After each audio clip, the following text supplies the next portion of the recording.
So this is the Pentax MZ10, and this is the camera I am planning on using to take black and white photographs to develop in my own black and white processing darkroom.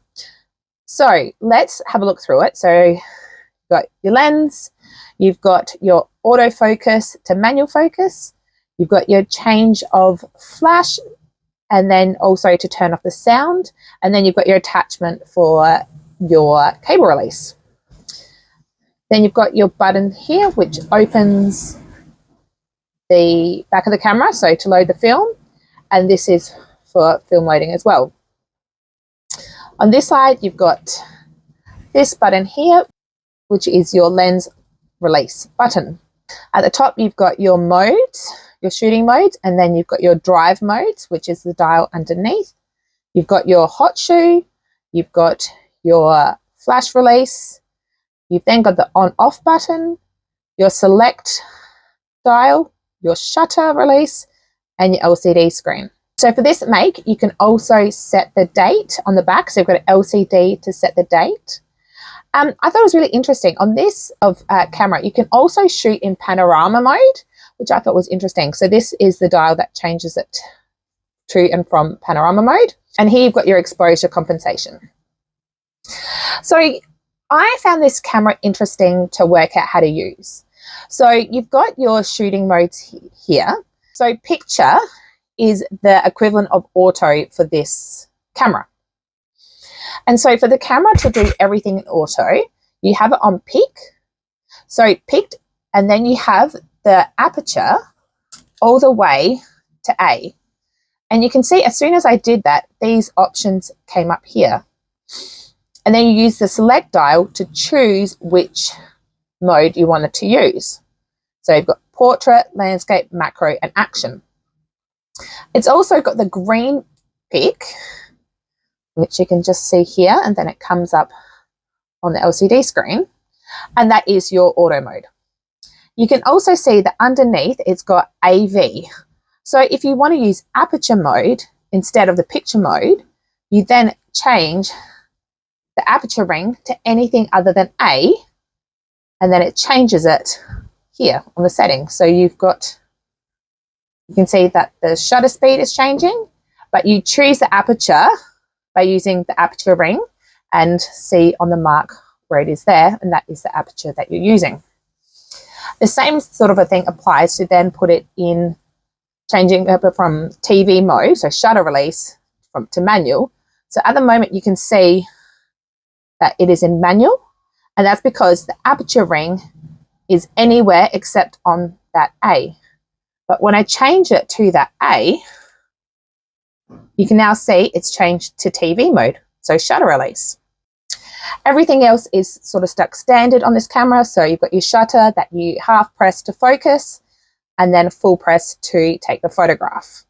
You have 3 drive modes. So you've got single mode, continuous, and self timer, which is 12 seconds on this camera. For this camera, the batteries are here on the back.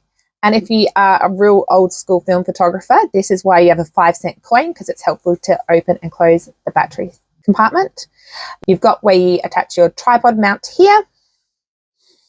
The other thing to note with this, because it has an LCD screen at the back to set the date, you need to open the camera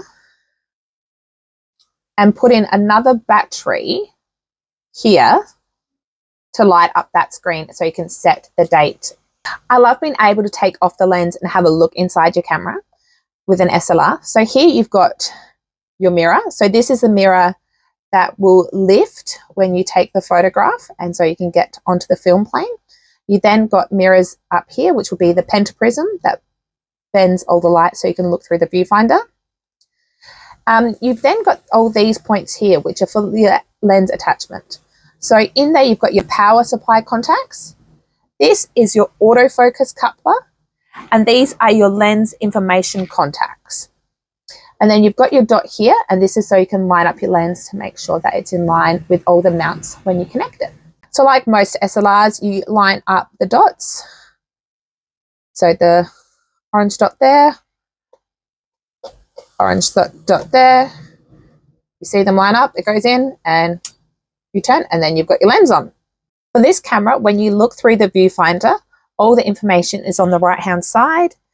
So it's got your shutter speed, your aperture value, it's got which mode you're shooting in, so the green, portrait, landscape, close-up, or action. It's got the flash status. It also has the in-focus indicator and the exposure compensation you can also see when you look through the viewfinder. The bar graph for the exposure is also on the right-hand side. You can see at the moment that the LCD screen is very empty. There will be more options on there when I have film in the camera, but I don't have film in the camera at the moment. So at the moment, you can just see that I've got on manual mode. You can see what the shutter speed is and then what the aperture would be if it could read it through the camera. To change the shutter speed, you use the selector and move that back and forward to change the shutter speed. If you are able to change the aperture, you have to do it all on the aperture ring when you are choosing what aperture you want to use. So in manual mode or aperture priority.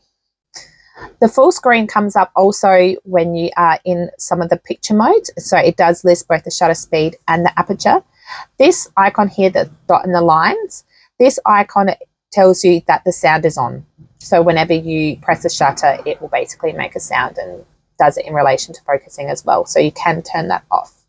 When the camera is in shutter release mode, the apertures do come up here, so you can select that. It seems that the exposure compensation that comes up here is only in auto type mode, so on shutter priority and aperture priority. When the flash is up, it comes up with the lightning symbol, and that's red eye reduction, and that's automatic flash. With the flash settings, you can only change them when you are in shutter priority, aperture priority, or manual mode. Otherwise, in the picture modes, you have no control over the flash. It feels like a very easy camera to use once you've read the instructions. Otherwise, you wouldn't think about this, but being on A being so important when changing which shooting modes you're in. It's very light, which feels very different from my digital camera.